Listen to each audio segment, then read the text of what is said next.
Let's talk about coronavirus first. Hospital admissions are still high, but new infections are going down, and the R rate is going down rather pleasingly to everybody concerned. Vaccinations, meanwhile, are going up.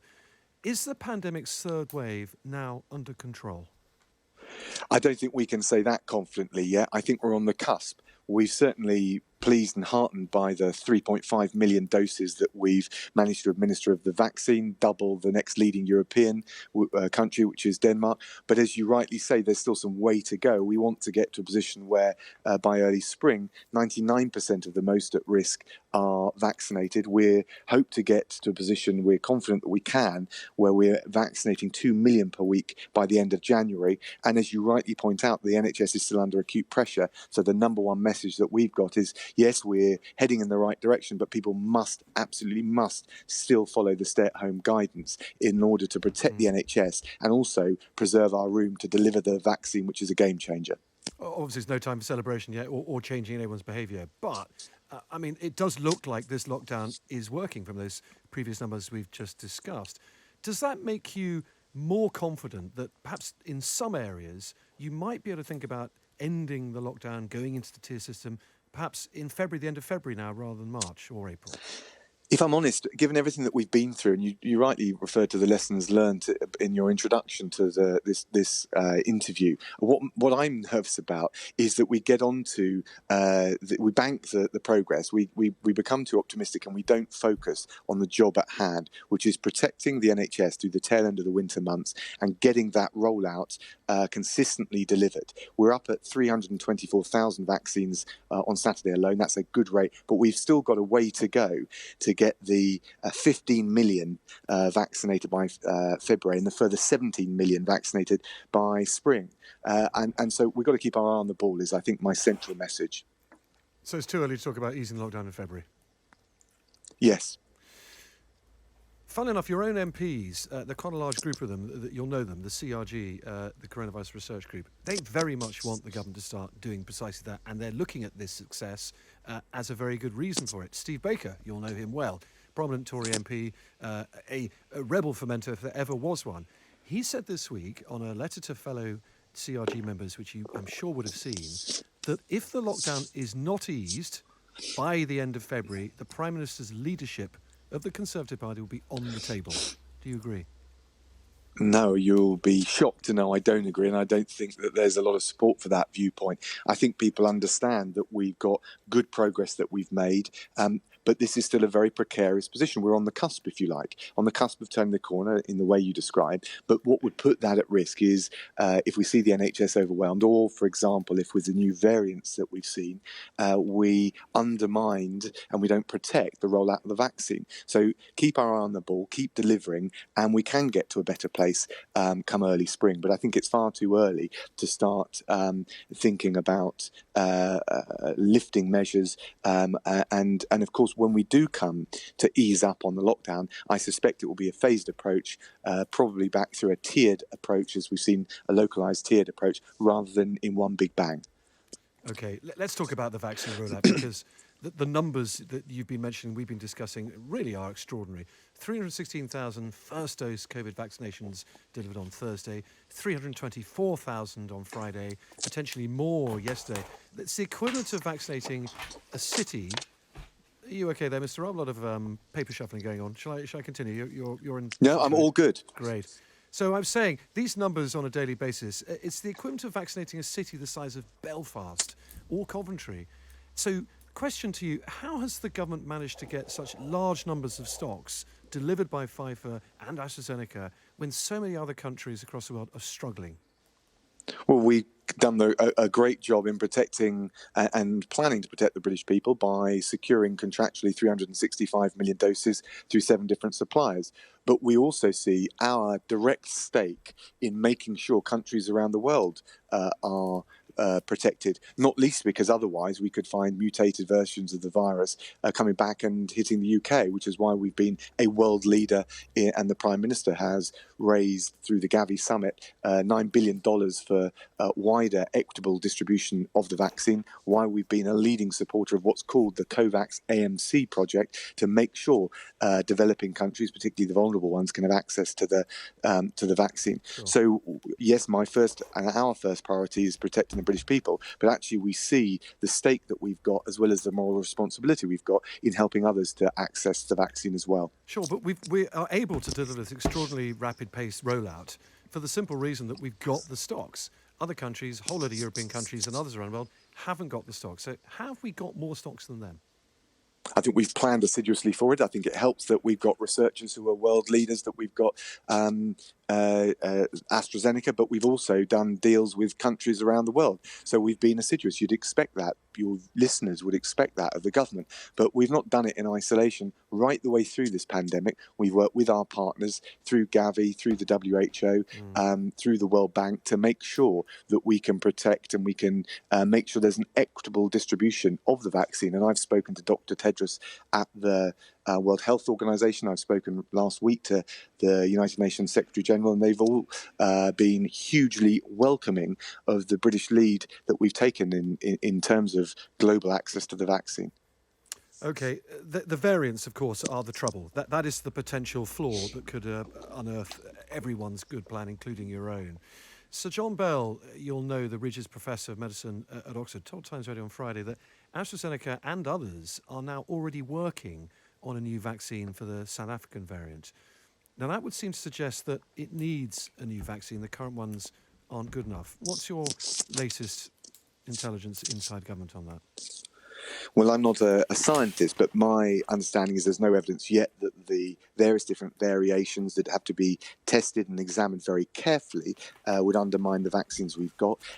If we got to a stage where we needed to adapt our vaccine, we've all the contingency planning in place to do so. I think one of the reasons that the UK is very well placed in this is we're a world leader in genomic sequencing, which is the way you analyse the virus to make sure, and any mutations to the virus to make sure you understand it, and then you can read that across to the way the vaccines protect us. Of course, mutations in viruses, so again, my understanding based on the scientific advice, are not that is not new. You see that all the time. The question is the extent to which variations of the virus undermine the vaccine, which is why with the travel door corridors suspension that we've introduced, we're taking a precautionary approach so we can do that examination at a scientific level just to check that we're not seeing anything coming up internationally that might seep into the UK, which would undermine our vaccine rollout.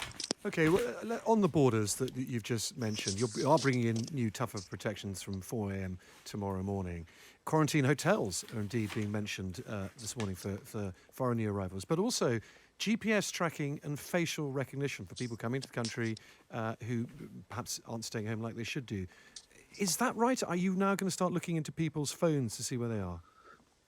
Well, look, the key measures that we've announced are suspension of the travel corridors, which on top of the pre-departure negative COVID test you have to come into the country, on top of the passenger location form, which means that we can track people as they go into self-isolation, give us the best protection, the most effective and workable protection we can have. I think it's right to say, yes, but how do you enforce? This is a question I've been asked this morning in various interviews. How do you enforce the rules? So we, as well as technological advances, we're increasing the spot checks that the Border Force do at the airport when the passenger location form is being filled out. We're increasing the checks that Public Health England do when people say they're self-isolating in the home. Now, ultimately, we need people to be following and complying with the rules, but I think it helps to have not just significant penalties and fines if anyone breaks the rules, but a greater sense that if you do flout the rules, you will have a very high risk of being caught. And so we're very focused on that deterrent message. Okay, that's interesting, Mr. Raab. It doesn't, of course, address my question, which was, are you looking at GPS tracking for people who should be quarantining and facial recognition, or are you not? Look, I'm not involved in the technical enforcement measures that the Border Force will rightly look at, but I wouldn't rule anything out to make sure that we've got an effective system of checks to protect the rollout of the vaccine. There's nothing, no stone will leave unturned in terms of doing that. Even a civil Libertarian like yourself, I mean, you have campaigners about bench in the past exactly against things like that. People the government getting into everyone's mobile phones to know who they are, and you're prepared to do that now. Yeah, in ordinary times, but not when you're facing the kind of public health emergency which not only has taken lives on the epic scale that we've seen, but has also led to the biggest contraction in our economy in 300 years. If we have to do things, we're already doing things in terms of asking people to stay at home. If we have to do some extra things temporarily as an emergency measure to protect our ability to forge a roadmap out of this hellish pandemic, then of course I want to see that done. Because why? Because that will bring back our liberties as soon as is reasonably possible. Okay, let's move on to the universal credit vote that Labour are pushing on Monday in the House of Commons. The Chancellor raised universal credit by £20 a week as an emergency measure last April. He said it was temporary. If it is temporary, when will it end? Well, we've said that it was, I mean, you're right, we've introduced this, a £20 uplift. We want to make sure as throughout that we protect the most vulnerable in our society through this pandemic. It is scheduled to end in April. And of course, the Chancellor will have a March budget where we can look in the round at all the different measures of economic and social support that we're providing. I mean, the Labour Party debates are fine and the votes they set up are fine, but they're really political events, fine to scrutinise it. We will focus on looking at these issues in the round, and obviously with a March budget, we've got plenty of time to do so. When he says scheduled to end in April, that does slightly suggest it may not end in April. No, it will end in April, but we've obviously, as we've done right the way through, as the Chancellor has very assiduously done, made sure that as circumstances change, we make sure we keep a really close eye on it, particularly those who are most at risk, the vulnerable families, the more deprived neighbourhoods or parts of the country, and we want to keep doing that. So the budget is the right opportunity to look at that in the round, in the forensic way that the Chancellor has taken right the way through this pandemic. Okay, let's move to your own beat now, the Foreign Office and Foreign Affairs. In the United States, Joe Biden is inaugurated on Wednesday, a fact that hasn't passed anyone's attention, and Donald Trump relinquishes the presidency. On Wednesday, will you be relieved that there'll be a grown-up back in the White House? It's our job to make a success of the special relationship between the UK and the US, whoever's in the White House. But obviously, we're pleased that the very ugly, violent scenes that we've seen on Capitol Hill we hope, past us. We're pleased that, and we've always said, I've always been clear, we trust the system of checks and balances in the US will produce a definitive result that will produce a smooth transition. And on Wednesday, we'll see a new president and his team. We're very well placed now to liaise, engage, and in a year of international global leadership for the UK, with the UN climate change talks in November, with our presidency of the G7, with our presidency of the UN Security Council in February, liaise with the Americans and all the things that matter to all of us. COVID, the international measures that we're taking, climate change, fantastic to see President-elect Biden wanting to come back to the Paris Agreement, human rights issues, whether it's in China or more broadly. The scope for the opportunities for cooperation and close working are enormous, and we're looking forward to them. I accept you want to move forward, but Joe Scarborough, a very prominent US TV anchor, given us an interview this morning. He knows Donald Trump very well. He tells us that Donald Trump cared more about being mocked on his breakfast TV show than he did the North Korea disarmament talks. Did it feel like that for you too at times during his presidency? So I'm not quite sure your question. Did I think he was focused on the wrong things? Look, I think yes. I think the reality is, with any administration, there'll be opportunities and there'll be challenges. We made the very best of our relationship, as I think we're duty bound. I think your listeners would expect us to do with the current administration. We equally, and the contours of opportunities and challenges will shift, but we're excited, particularly in the multilateral sphere, let's face it, about the opportunity to working very closely with the new Biden administration on everything from COVID to climate change, human rights, but also all of the security challenges we face, whether it's Iran or some of the challenges in Afghanistan and Iraq. The opportunities for working together, I think, are enormous. We're excited about them. Okay. In terms of the new president, then, we are expecting him here at the G7 in June, which is going to be held in Cornwall, you're announcing today. Has President Biden confirmed he's coming to that G7 yet? Well, look, the President-elect Biden had an excellent first conversation with the PM. I think, again, as I said, the opportunities for collaboration are very close. In terms of first visits, we're yet to be confirmed those. And obviously, given COVID, we'll firm those up and announce them in due course. But the G7 summit in June is an enormous opportunity. We hope we're, by that point, in a position that obviously it can be held in person. And we've announced Cornwall as the location for it, which I think is great for Cornwall, but also good illustration of a good opportunity to showcase some of the investment in renewable climate change technology that we've seen there and across the country. So we're looking forward to that opportunity of bringing the world together to tackle some of these challenges like COVID, like climate change, which require global solutions. OK, well, we'll wait for news on whether Joe Biden comes to G7. But does it matter if he sees Angela Merkel or Emmanuel Macron first? If either of those two fly to Washington, for example, to see him first before he gets over to the G7 in Cornwall. I don't think there are any plans for Boris Johnson to go to Washington. But should we be bothered if Merkel or Macron beat us to it? Well, do you know what? We had all this debate with the first call, and we were the Prime Minister was the first European leader that President-elect Biden called.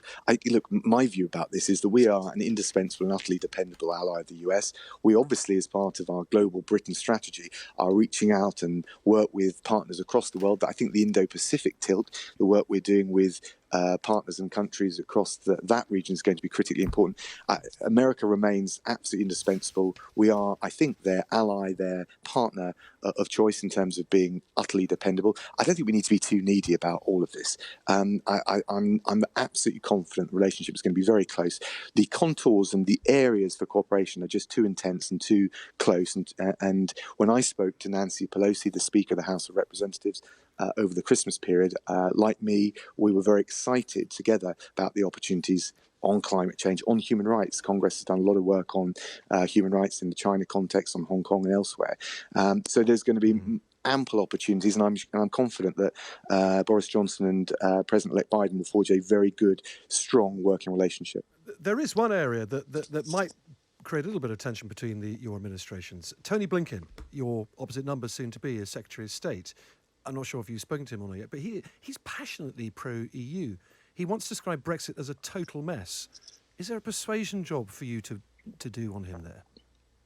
I don't think so. Look, I think the new administration understands that this is a sovereign choice for the UK. The thing that the Democrats would be most concerned about was the risk in a no-deal scenario, no free trade deal scenario, what that might mean for Northern Ireland. And so one of the really positive things I've been able to do to feed back to congressional leaders across the aisles, but including Democrats, including Nancy Pelosi, Chris Coons.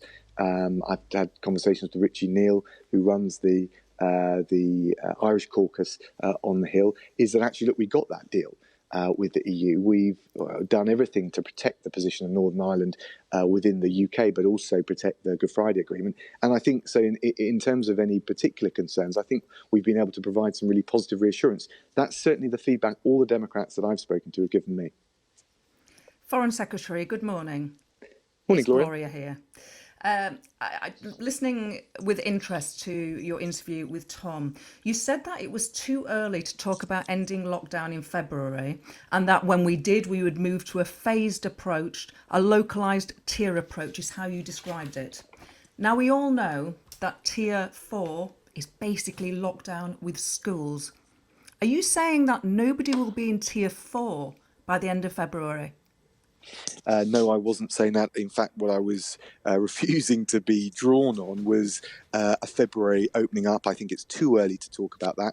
The roadmap we've got is we want 15 million people vaccinated by the 15th of February, 17 million more by the early spring. That would at that point lead to 99% of those most at risk of dying from coronavirus being vaccinated. We want every adult to be offered a vaccine by September. And I think if we can deliver against that roadmap, we'll see by the early spring ourselves in a position to start thinking about how we will ease out of the current lockdown, but it will be a phased approach, and it will be probably done on a tiered approach as we've done previously. I can't give any more details. And right now, what your listeners need to focus on is following the stay-at-home guidance, because we're not there yet. We haven't got the vaccine rolled out yet. There's been great progress in the way Tom and I have described, and we've got to protect the NHS because it is under extraordinary pressure as we go through the tail end of the winter months. Will it be March before our children are back in school?